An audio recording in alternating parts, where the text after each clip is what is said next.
Hello everyone, my name is Shahad Islam. I run this podcast for agency.managecoder.com where I do talk to other agency owner or everyone who is involved with agency to talk about their agency and the process and biz dev mostly.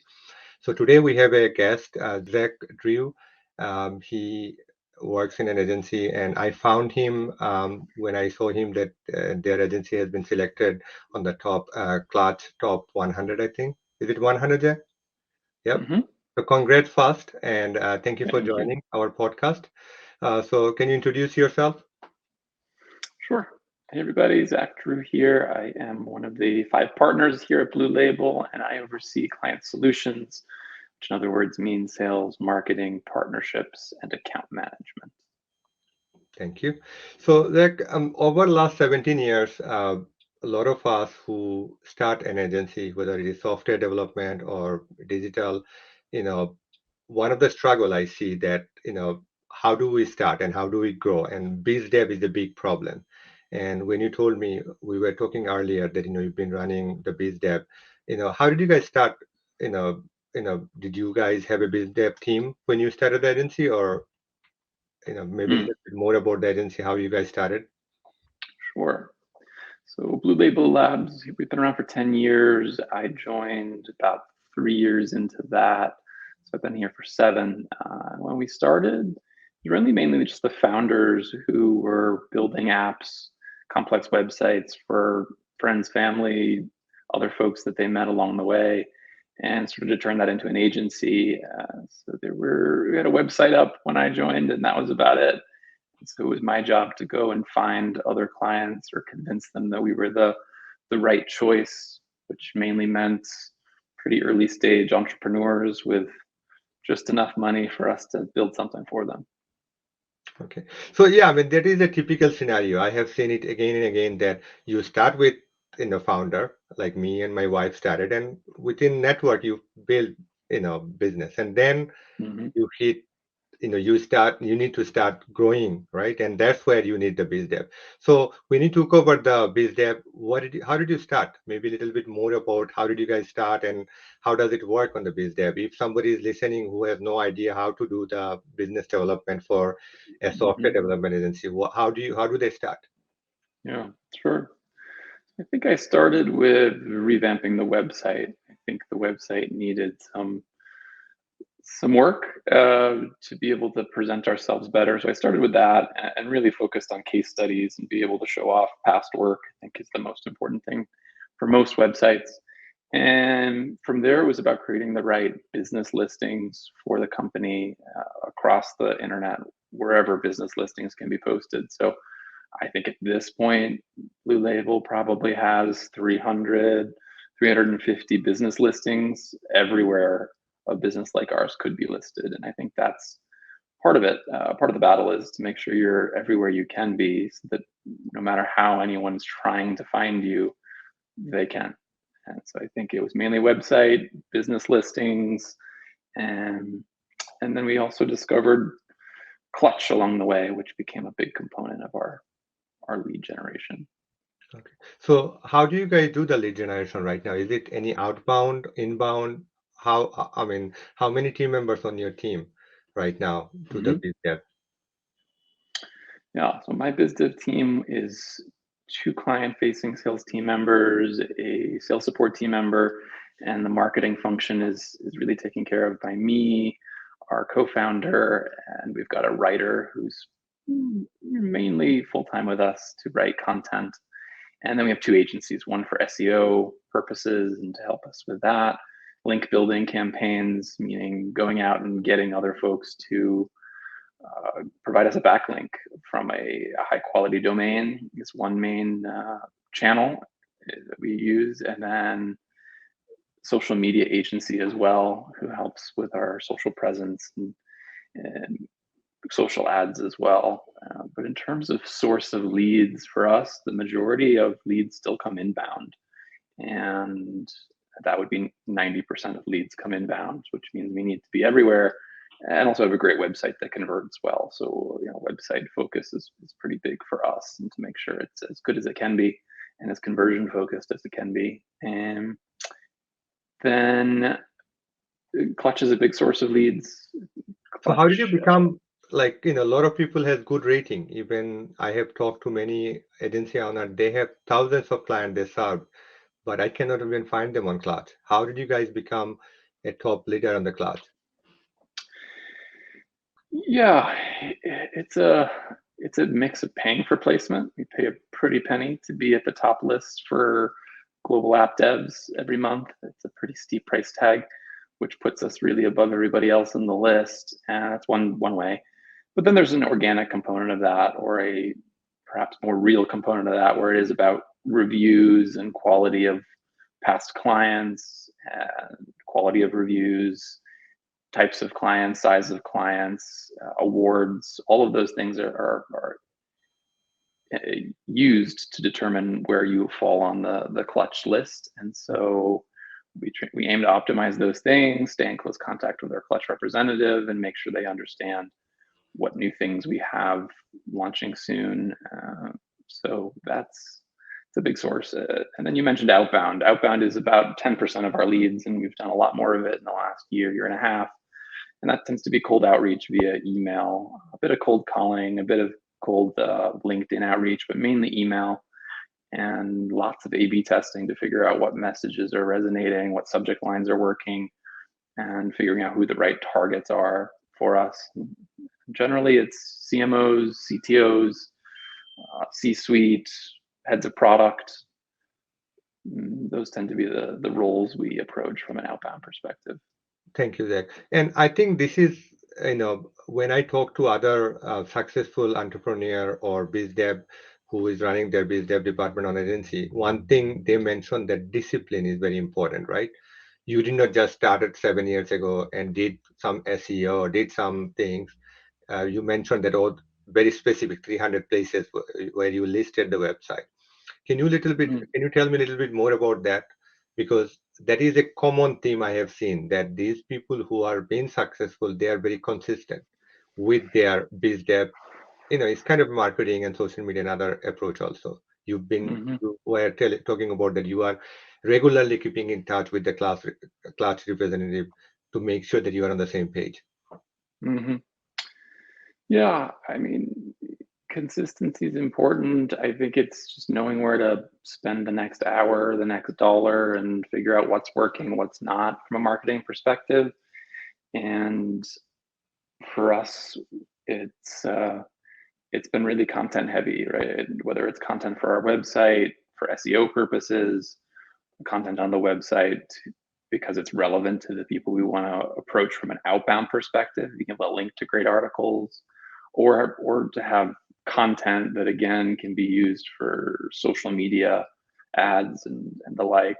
It all really comes down to having great content from my perspective. Mhm. If you don't have great content, who's going to be listening to you? Nobody really cares. So you've got to have that as a starting point. Yeah. So talking about that, like you mentioned that you actually outsource the SEO part to another agency, and one of the biggest challenge I see that a lot of agencies do not have a separate like biz dev. Forget about marketing department. So how do you like trust someone outside, and do you guys just outsource, or you have to have some knowledge what exactly you are doing? Because when I hear SEO, and even a lot of my colleague and people I ask, they have kind of question mark about outsourcing. What if I get blacklisted? So how do you make sure the quality is maintained, and whom do you outsource the SEO part? What would Sure. you your suggestion to other agency owner? Yeah, it's important. It's a funny space. SEO it's a mix of uh, doing the right thing, maybe some gray hat stuff, and generally steering away from black hat stuff, which is very doable, but not advisable generally. It's an easy way to get blacklisted, as you mentioned. So for us, it was about finding a good partner, and we found a good one here in New York who does great work. They're called Tactical with a K, Takical, and they do a great job at the SEO front. They just know the right strategy. They help hone keywords. They help us choose keywords for articles and do audits of the website. And the main thing they do is is that link building outbound email work to get those backlinks. And on average, at this point, we're getting about 10 backlinks a month from quality domains, sort of domain authority of 40 or above tends to be the target, ideally even higher than that.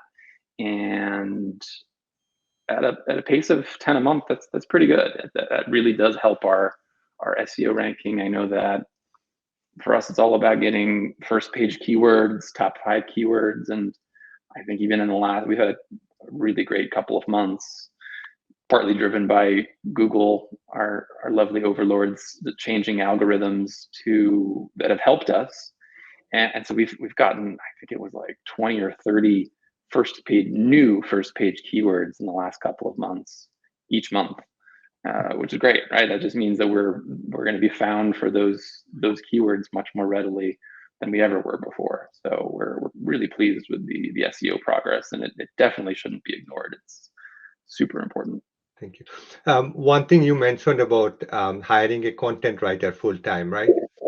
I remember when I asked my finance or uh, other department or other manager that let's get content team, and they were like, we are development team. Why should we get a content? Like just outsource. And we tried it until we found out a dedicated person makes a huge difference. Even the status you post it on the social media, a content writer can make it a huge difference. Before I was spending time and I was wasting my time, I would say, Mm-hmm. and writing article by a I mean, our developers sometimes they don't want to write article, but a content Mm-hmm. writer can go on a call with a developer and just listen to him and just write an article on behalf of him. How do you guys Mm-hmm. do content writing, and what is your advice to the agency owner that why they need to invest early to get some result for content? Yeah. I think it's namely because writing is a skill set, and not a lot of people have it. And Yeah, to be able to, I'm really bad at it. yeah, I mean, it's not easy. It's not easy to write for the right audience as well. You have to have the right tone. You have to figure out what your tone is, and we try to be authentic and friendly, but have a pretty straightforward point of view. It tends to be our sort of way of writing, and then it's coming up with great topics. But you're right that if you don't have somebody dedicated to it who is good at writing and starts to learn your agency too, right? It's if you outsource, they don't know anything about you, and they're not going to spend the time, because they're not paid that way, to learn about you and know what you do in and out. And so for us, having a writer in house has made it easier. They know who we are, they know what we do, they can come up with topics on their own, or even if we give a writer a quick outline of, hey, this is the topic, here's a few bullets that we're thinking about, he knows exactly how to spin it for our audience and to make it relevant to our content and what we do. So it's been super useful. Hmm. No, I think you put a valid point that, and I think as an entrepreneur, most of the agency owner are, or they just don't think that it is, is worth spending that amount of money for something which they will not get returned. We are always thinking about return of investment. So I think this is where, I feel like is something, a lot of entrepreneurs should do, invest money right now, and in 2 years it will give them return. Other part you mentioned that outbound email. I do talk to a lot of agency owner, and they go crazy about outbound emails. Uh, I remember in 2001 or two when I started doing freelancing, I used to send email to Craigslist that time. And at one point every day I was just doing email to everyone. Even they were not looking for a website, I would just send an email. The Mm-hmm. success was so low, and Mm-hmm. and it always remind me that those kind of, I should have picked 15 people whom actually I can serve better. So Mm-hmm. for me, I always think that when I talk to entrepreneur, they just go ahead and get anybody, and I receive a lot of these emails. They know that I have a team in India, they're still sending it to me from there. Most likely I will not hire them. You are just wasting your time. So what are your three advice or few advice for outbound email campaign? You talked about some A/B testing. Can you tell us a little bit more about that? Specifically, those whom I am targeting, they are sending email from agency from India and Philippines and other places, sending it to us Hmm. where they are not adding any value. Right. Yeah. Yeah, I think first and foremost, A/B testing is important to figure out what is the right subject line to get the email opened in the first place. And we found really simple ones work the best. Things like um, tell me more about blank company names app, or improving blank company's name app.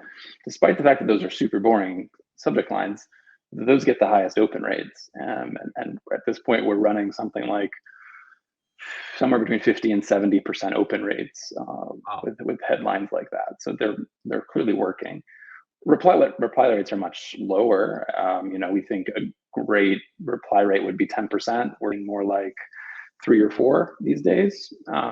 Just fine, right? It's just about targeting, but it is a volume game. I think while it's important to figure out who are the right people that you want to get this message from a company perspective and from a titles perspective, it's still a numbers game. You really do have to send a lot of emails, and I'd shy away from saying it's important to send as many as you can in a day, depending on the health of your domain and the like. So, from our perspective, if you're sending more than 100 emails a day from any one domain, you're probably running some risks. So we just buy a bunch of domains, or we have a bunch of domains, and we send from a variety of domains we don't really care about, so that if they did, in the off chance, get blacklisted, we don't necessarily care. But we also try to prevent that from happening in the first place, and we do that uh, by only sending a certain volume. We don't send more than 100 emails a day from any email address. We make sure the emails are separated by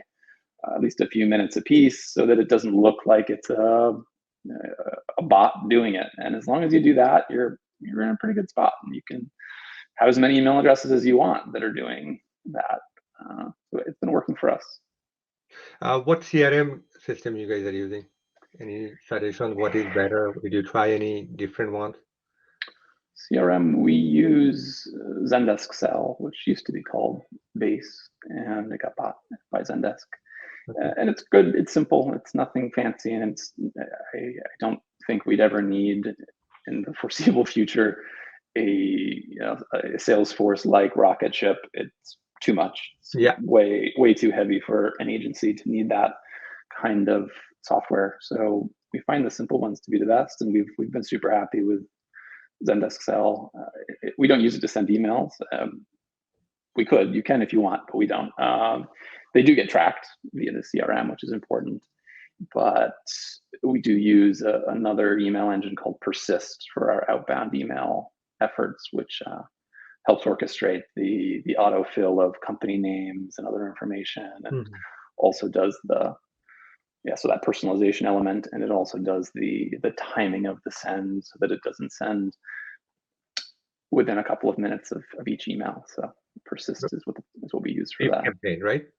Drip campaign. So yeah, I think one thing I learned last 2 years that outbound email, of course, you have to send a lot because competition is high, and consistency. You cannot start an agency yesterday. I mean, I got 3 calls last week because of the podcast that, oh, they outsourced to another agency. They got a domain name and they're like, oh, I bought the domain. I set it up. I said, nope, it won't work. Google is smarter than you. You have to buy domain a year ago. You have to warm the email address. You warm the IP address. It will take you.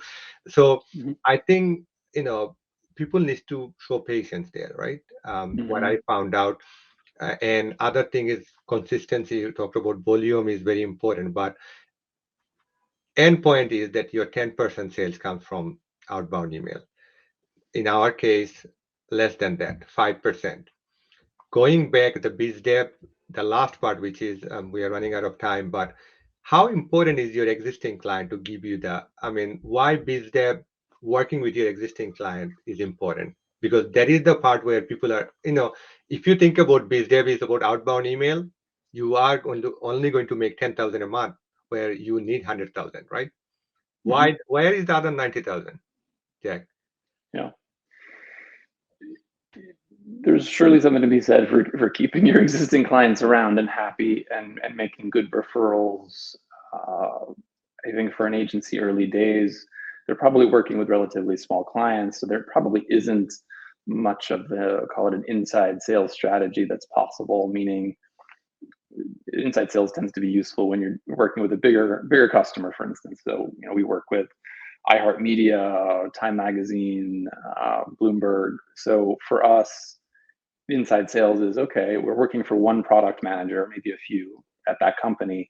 How can we get in front of other product managers within that company to see if they have other digital products we could help with? And so inside sales becomes important when you're working at companies of a certain scale.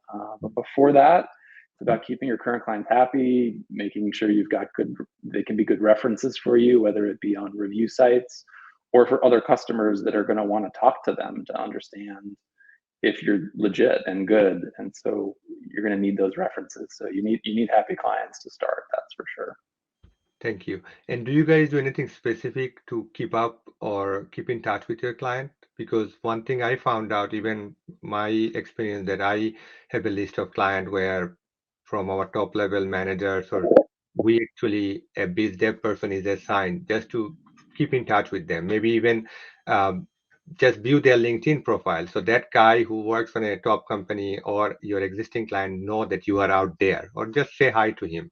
Any other advice for existing client keep up, like, or how to get referral from them? Mm-hmm. Yeah, definitely depending on the client, meeting with them from an account management perspective. It depends on our client. Sometimes it's once a week where me or my team meet with them. Sometimes it's every other week. Sometimes it's once a month. It depends on the client and their needs and how important they are to us. But the the other aspect of that is asking for referrals. It really just is a matter of asking the question. That gets you most of the way there. Most people just don't ask, and if you don't ask, you're surely not going to get any. But the strategy we've taken is, well, one, ask, but secondarily, it's even looking at that person's LinkedIn network, uh, going through it completely. If they share their followers, seeing who they're connected to, and we send emails to our clients to say, hey, we see you're connected to these 4 or 5 people. Are you friendly enough with any of them to make a warm introduction? So we tee it up for them. We say, here, these are the people that we want to know, and that works really well because it simplifies it, and most people won't deny you that if they know that person. Sometimes they don't, right? LinkedIn's like that. You get a lot of connections you don't know, but assuming that the person is connected to them and knows them, they'll make that introduction pretty quickly. That's really good advice, Jack. We ran out of time. Thank you for your time today. Of course. How do if people want to contact you, what is the best way of contacting you? Sure. It'd be going to our website, www.bluelabellabs.com, or emailing us at contact@bluelabellabs.com. Thank you. Very nice talking to you, Great and to meet you, John. we'll talk Thanks. soon. Thank you. Take Talk care. soon. Bye-bye. Bye. Bye.